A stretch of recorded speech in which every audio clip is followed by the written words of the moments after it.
the Resident Social Services Coordinator at H.J. McFarland Memorial Home, a long-term care home in Prince Edward County, where she has dedicated many years to enhancing the lives of residents, supporting staff development, and building strong community partnerships. In her role, she leads key initiatives, including the Palliative Community, Living Classroom, student placements, and community engagement, while advancing programs and services that support residents, families, and team members, such as access to dental, vision care, and grief support. Beginning her career as a PSW and a receptionist and growing into her current leadership role, Rachel brings a deep compassion, understanding of care, and remains committed to fostering evidence-based practice through collaboration and meaningful connections with her community, staff, and residents. Rachel, you're very, very busy. We're happy that you've had the time to be with us this morning. Really looking forward to the presentation about your BPSO journey, and I'll hand it over to you. Thank you, Julianne. Welcome, everyone. So our BPSO Carnival is how we started our BPSO journey. So I'm just going to talk a little bit about what our BPGs were that we selected and the reason that we selected them, and what we're doing with those selections. So as a municipal long-term care home located in Picton, we are committed to providing high-quality resident-centered care that meets the evolving needs of our residents, families, and community. Our current home was built in 1975, and it's proudly served the community for decades. As we look forward to the future, we are excited to be preparing for a significant milestone, the completion of our new long-term care home in 2027. This state-of-the-art facility will increase our capacity from 84 to 160 beds, which is nearly doubling the number of residents we will be able to support, and creating new opportunities to enhance the care and services we provide. As part of this growth and transformation, we made the decision to become a best practice spotlight organization. This commitment reflects our dedication to continuously improving outcomes for residents and their families through the implementation of evidence-based practices. Becoming a BPSO demonstrates our belief that quality care goes beyond meeting standards. It means striving for excellence, embracing innovation, and continually seeking opportunities to enhance the residents' experiences. Through our BPSO journey, we aim to show residents and families that we are committed to going the extra mile in the care that we provide. We view quality indicators and care outcomes not simply as measures of performance, but as valuable opportunities for learning, growth, and continuous improvement. By using evidence-informed practices to guide decision-making, we can better meet the needs of our residents while fostering a culture of safety, compassion, and excellence. Our BPSO designation also creates meaningful opportunities for staff development and engagement. It empowers team members at all levels to be active participants in positive change. It strengthens their knowledge and skills and encourages professional growth. Staff are supported in implementing best practices, sharing ideas, and contributing to initiatives that improve resident outcomes. In addition, the BPSO program provides valuable opportunities for networking, which we're doing today, collaboration, mentorship, and support through connections with other organizations committed to excellence in care. After careful consideration of the needs of our residents and organizations, we selected the following best practice guidelines, BPGs, as the focus of our BPSO work. So transitions in care, palliative care, end-of-life care. These guidelines align closely with our commitment to ensuring seamless care transitions, supporting residents and families through palliative and end-of-life journeys, and delivering compassionate person-centered care. By implementing these evidence-based guidelines, we're building a strong foundation for the future, one that will support our continued growth, enhance resident and family experiences, and help us achieve the highest standards of care as we move into our new home in 2027.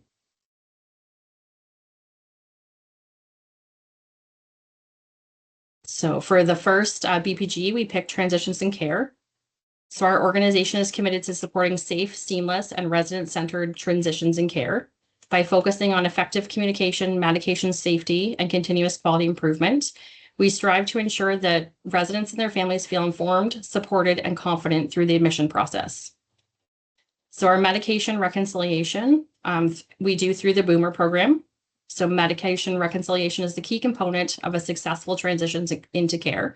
Utilizing the BOOMR program, we facilitate proactive communication between the physician, pharmacy team, resident, and family members prior to admission.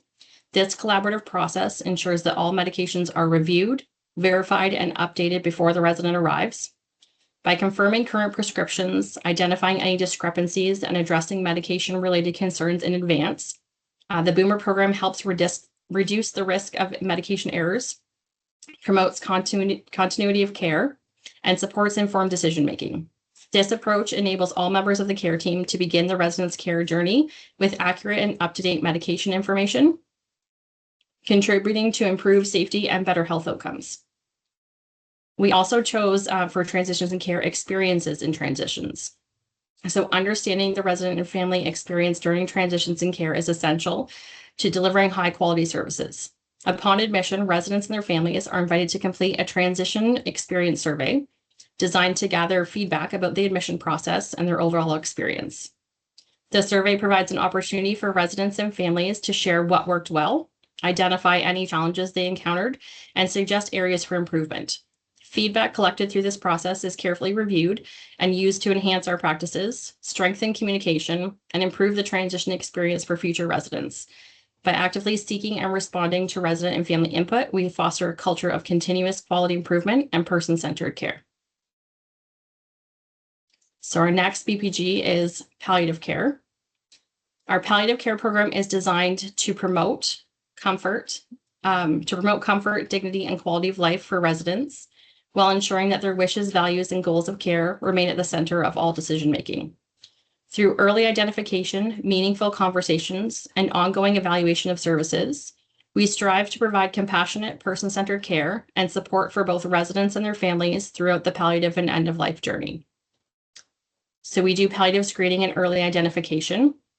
Early identification of residents who may benefit from a palliative approach to care is an important aspect of providing timely and appropriate support. Using the RNAO assessments within point-click care, staff complete a palliative performance score for every resident. This standardized screening process helps identify changes in health status and enables the care team to recognize residents who may require a more comprehensive palliative assessment sooner. The screening process supports proactive care planning and encourages early discussion about goals of care, symptom management, and future healthcare needs. Conversations regarding a palliative approach to care begin upon admission and are further supported through the use of our end-of-life wishes booklet. These discussions provide residents and families with opportunities to express their preferences, values, and wishes, ensuring that care is aligned with what matters most to them. By initiating these conversations early, we can better support informed decision-making and enhance the quality of care throughout the resident's journey. So we also do an evaluation of our palliative care services. Continuous evaluation of our palliative care services is essential to ensuring that we provide compassionate, responsive, and high-quality care. Approximately 6 to 8 weeks following the passing of a resident, families are invited to complete an evaluation survey regarding their experience with the care and support provided. This survey offers families an opportunity to reflect on the resident's care journey, share feedback on the services received, and identify areas where improvements can be made. The insights that are gathered from this help us better understand the experiences of residents and their loved ones during a particularly significant and emotional time. Feedback is carefully reviewed and used to inform quality improvement initiatives, strengthen our practices, and enhance the support provided to future residents and families. By actively seeking family input and incorporating their perspectives into our ongoing quality improvement efforts, we remain committed to delivering compassionate, palliative, and end-of-life care that respects the dignity, comfort, and wishes of every resident. And our third one is an evaluation of our end-of-life services. So as part of our continuous quality improvement, families of residents are invited to participate in the evaluation survey, approximately 6 to 8 weeks following the resident's passing. It's end of life really only has the evaluation of services piece, and it just helps us better understand and strengthen our practices and better support future residents and families. This was a picture from our BPSO Carnival. So as you can see, we had our table set up with different information about our BPGs, why we chose them, and what we were going to implement. There was a survey that families and staff and residents could complete. And there was also some gift giveaways, although you can't see them. So we had a little draw as well. So our BPSO journey led to a carnival. So on September 28th, 2025, we proudly hosted our BPSO Carnival, marking an important milestone in our best practice spotlight organization journey. The event served as an engaging and interactive opportunity to introduce residents, families, staff, and community members to the best practice guidelines that will guide our ongoing quality improvement initiatives. Throughout the carnival, participants learned about each BPG, its relevance to resident care, and the positive impact these evidence-based practices can have on resident outcomes and overall quality of life. The event highlighted how the implementation of BPGs support person-centered care, enhance safety, promotes best practices, and strengthens the quality of services provided within our home. The BPSO Carnival was more than a launch event. It was an opportunity to build awareness, foster engagement, and create excitement around our commitment to evidence-informed care. By involving residents, families, and staff, and community partners, we reinforce the importance of collaboration and shared responsibility in achieving excellence in care. The strong participation and enthusiasm demonstrated by attendees helped establish a solid foundation for our BPSO journey and reflected our collective commitment to continuous learning, quality improvement, and delivering the highest standard of care to our residents. And this is just a picture of our carnival. So as you can see, our table set up with a balloon arch over there. We had some blow-ups, we had balloon animals, face painting, and a barbecue outside. And these are some of the residents and community families engaged in some of the activities.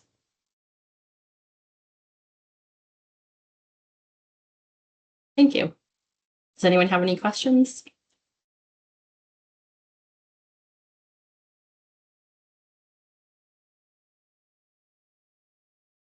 Oh, that was amazing, Rachel. Thank you so much. We can learn so much from the success of your BPSO journey, and the carnival looked amazing and so much fun for your residents. Please do feel free to unmute, and you can ask the question here to Rachel, or also you can type it in the chat. I would like to start us off. I found it very interesting regarding your survey approach. I think that that's really a great way to receive feedback from your families and your residents. How are families receiving the surveys after their loved one has passed away? So we send them out 6 to 8 weeks after they've passed.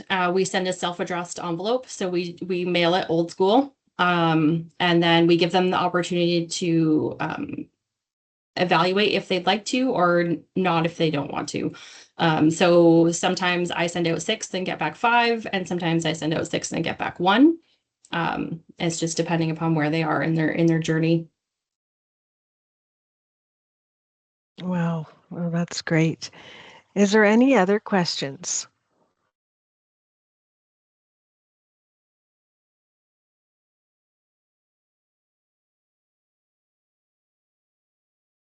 What were your responses from, did you do the survey regarding the carnival, and how did the residents respond to that?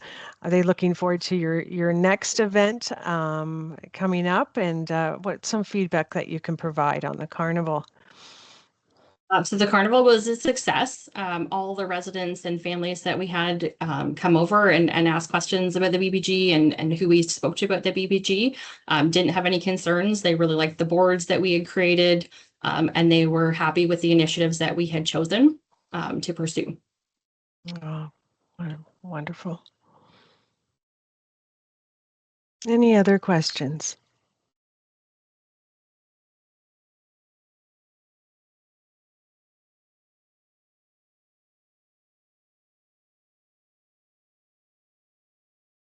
Anything at all?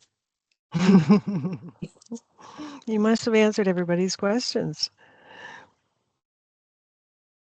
Here's a question. We have one here from Jessica. So what strategies have been most effective in engaging families in palliative care planning? So because I do the tours at the home as well, so I start talking about palliative approach to care right at the tours. what advanced care planning is, the things that they can start thinking about in the community before they come, what a palliative approach to care is. So it's palliative and curative together. So palliative is not just, we're not going to do anything. We also show them the palliative suite, just to kind of let them know what we offer here at the home, because we do have a palliative suite. And we do an honor guard when someone passes away. So the resident will leave out the front door just as they arrived when they came to the home. We have a quilt that was donated by the Prince Edward County Quilters Guild. And then we play whatever song that they would like to play. For the most part, families and residents have been pretty on board with the palliative care planning and the advanced care planning questions and the end of life booklets. There are some residents and families that are not ready. And we respect that, but we do try and have those conversations as much as we can.